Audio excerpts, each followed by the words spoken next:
Olá, turma, tudo bem? Pega o seu livro de ciências, na página 128, nós vamos estudar até a 133, cadeia alimentar. Os animais que se alimentam de outros seres vivos, pois não produzem o próprio alimento, eles são chamados de consumidores. Então, quer dizer, consumidores são animais que se alimentam de outros seres vivos, pois não produzem o seu próprio alimento. Sendo que alguns animais só comem plantas, outros comem também animais. Quando as plantas e os animais morrem, eles são decompostos na natureza, isto é, eles apodrecem. Como isso acontece? Pelas bactérias e os fungos. Esses seres vivos que se alimentam de restos de plantas e de animais que já morreram são chamados de decompositores. Eles se alimentam de matéria orgânica, transformando-a em substâncias que serão reabsorvidas pelo ambiente. Os decompositores são responsáveis pela decomposição de toda a matéria orgânica do planeta. Agora, olhe para o seu livro na página 128, nós temos uma figura aí. Olha essa figura que vocês estão vendo aqui. Esta figura, o que ela representa? É o exemplo de uma relação entre decompositores. Observe bem. Detalhe: micro-organismos, consumidor e produtor em ambiente natural. Como você pode perceber, produtores, consumidores e decompositores estão ligados pelo alimento.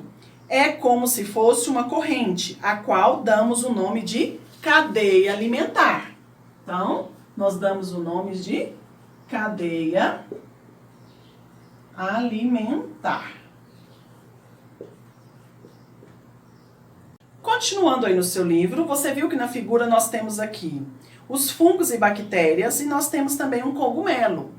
Aí são o que? Os decompositores. Vem o passarinho, que é o seu consumidor, que come esses fungos decompositores. E depois ele se alimenta da plantinha, que é o produtor. Os organismos que são capazes de produzir o seu próprio alimento, como as plantas, são chamados de produtores. O decompositor, o consumidor e o produtor, eles estão ligados. Podemos dizer que o decompositor são os fungos, as bactérias e o cogumelo. E o consumidor, os animais.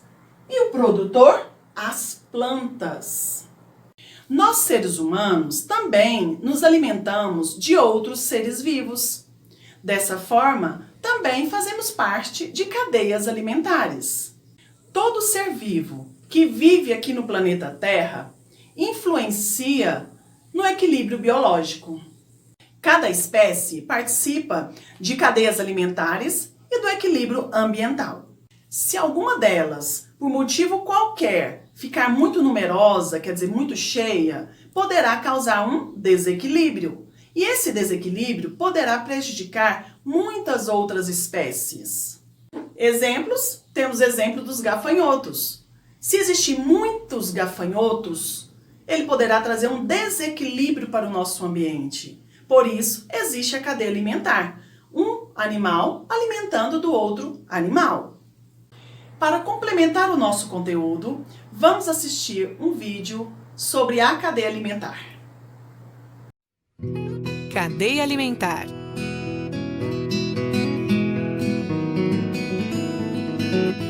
O sol nasce para todos. É uma frase bem verdadeira. Todos os dias ele está lá no céu, brilhando e nos aquecendo. Mas para as plantas ele também representa a produção de seu alimento, já que elas produzem sua alimentação por meio da luz que recebem do sol. O alimento produzido é transformado em energia para a planta, e a parte dessa energia se perde para o ambiente na forma de calor. Como as plantas produzem seu próprio alimento, são chamadas de produtores. Quando um animal se alimenta de uma planta, ele, além de ser um herbívoro ou onívoro, alimenta-se de plantas e animais, é chamado também de consumidor primário. Assim como na planta, o alimento que o animal consome se transforma em energia em seu corpo e parte dela é perdida para o ambiente na forma de calor.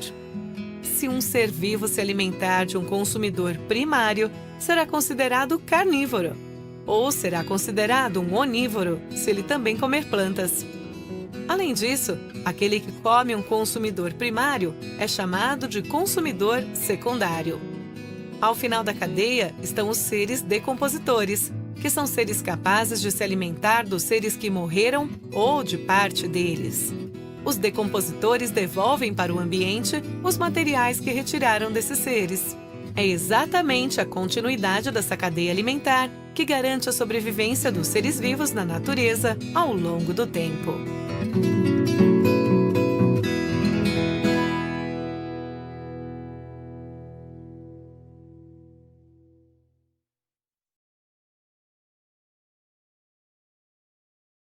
Vamos fazer as atividades do seu livro? Então, abra comigo na página 129, número 1.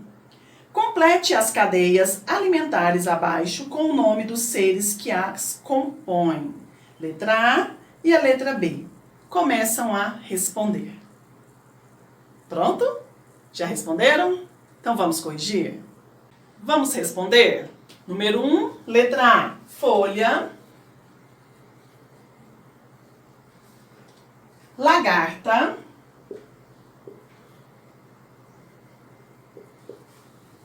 Ave. Letra B. Capim. Vaca. Ser humano.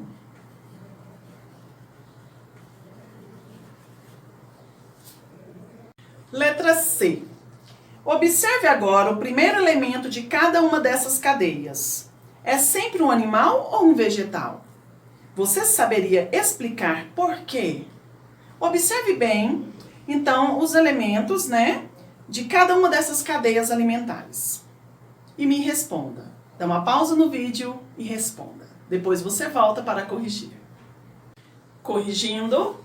É sempre um vegetal, porque só eles são capazes de produzir o próprio alimento, não dependendo de outros seres vivos para se alimentar.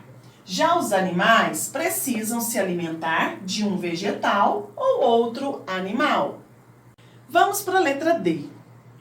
Os decompositores também fazem parte dessas cadeias alimentares? Qual é a função deles? Sim ou não? Eles fazem parte? Qual é a sua função?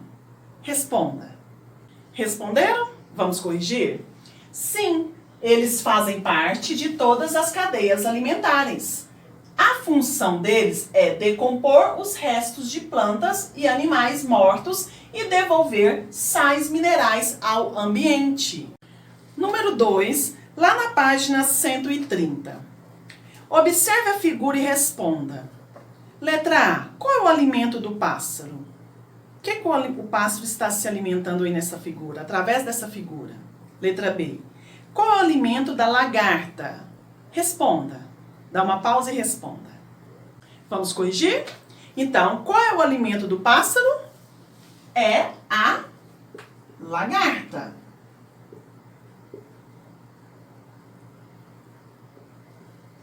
A letra B. Qual é o alimento da lagarta? São as folhas da planta.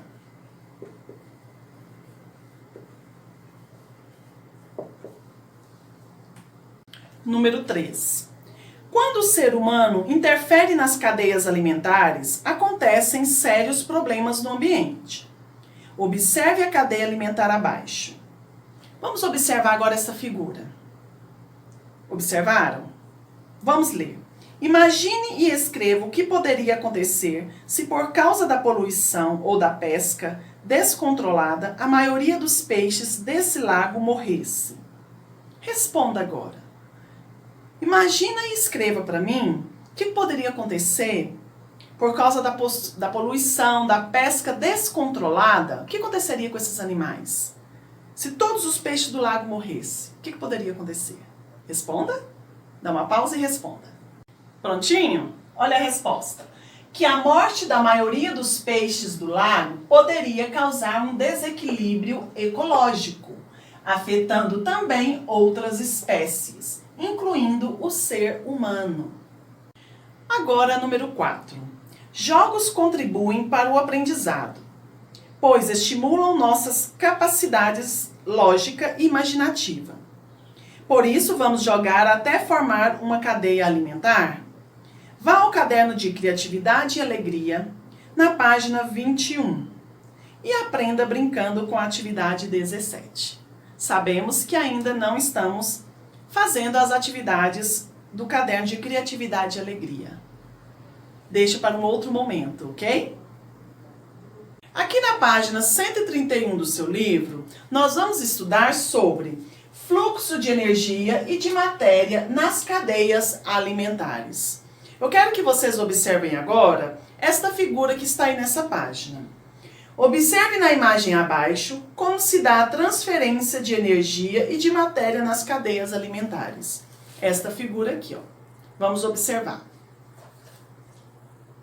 A energia envolvida nas relações alimentares entre os seres vivos entra nas cadeias alimentares por meio da luz do sol e flui através dos vários elementos que compõem a cadeia alimentar. A transferência de energia ao longo da cadeia alimentar segue uma única direção. Em cada nível da cadeia alimentar, uma parte de energia é utilizada para a manutenção da vida e a outra parte é perdida para o ambiente na forma de calor. Assim, a quantidade de energia que é repassada para o próximo nível da cadeia alimentar é menor. Quando um ser vivo se alimenta de outro na cadeia alimentar, há transferência de energia e também de matéria. Na natureza, o fluxo de matéria é cíclico. O que é isso? É um ciclo. Os elementos que compõem os seres vivos circulam entre os diversos níveis da cadeia alimentar, formando o ciclo dos nutrientes. Como você poderá também ver isso no seu livro, na página 132, no terceiro parágrafo. Podemos representar graficamente a quantidade de energia em uma cadeia por meio de uma pirâmide.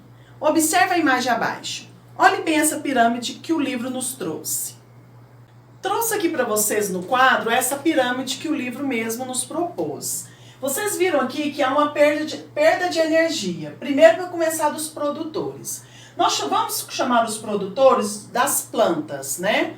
A plantinha. Nós sabemos que quem come a plantinha é quem? Os insetos. Vamos ver aqui o gafanhoto. O gafanhoto comeu a plantinha. Aqui veio o consumidor primário, que é o sapo, que o sapo veio e comeu esse gafanhoto. Do sapo aqui, que é consumidor primário, ele foi para o consumidor secundário. Aqui nós podemos dizer que era uma cobra.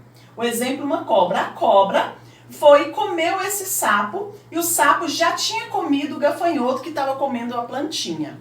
Nisso já há uma perda de energia, porque a energia vem aqui, ó. Aqui está a principal fonte de energia, nos produtores. Ao ser consumido pelo primário ou pelo secundário, quando chegar aqui no secundário, essa perda de energia já teve muito em alta.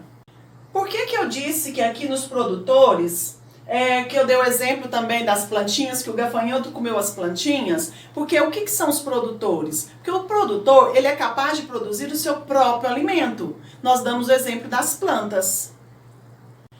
Já os consumidores, eles não produzem o seu próprio alimento. Eles precisam se alimentar de outros seres vivos para obter energia. Aí no finalzinho do seu livro, nós temos aí tecnologia para observar os micro-organismos. Vamos ler? Para conhecer e estudar pequenos seres decompositores, as bactérias e os fungos, utilizamos instrumentos que facilitam a sua visualização, os microscópios. Olha o exemplo que tem aí no livro do microscópios. Observe abaixo um exemplo de fungo visto ao microscópio para ter ideia de seu tamanho em relação a outros organismos e elementos. acesse um site que dispõe de uma ferramenta similar ao microscópio. Aí tem um site que ele está dando para você poder acessar, se você tiver interesse. Então, o microscópio, ele vê partículas minúsculas. Ele vê fungos e bactérias que nós não vemos no ar, nós não vemos em lugar nenhum. Ele já vê isso, porque a visão do microscópio é para isso, a sua função é essa. Vamos para a atividade do seu livro na página 133, número 1. Tanto o ciclo da matéria quanto o fluxo de energia ocorrem por meio das relações alimentares entre os seres vivos e envolvem os componentes não vivos, energia, sais minerais e outras substâncias.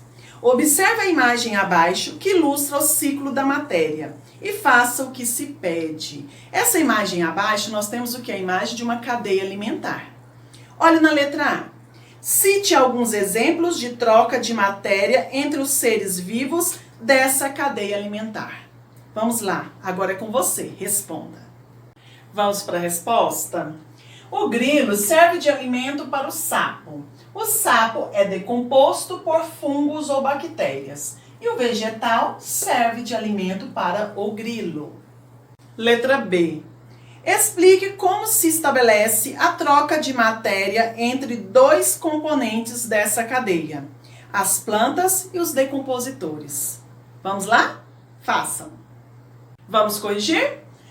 Os organismos decompositores convertem os restos dos seres vivos em sais minerais, utilizáveis pelas plantas.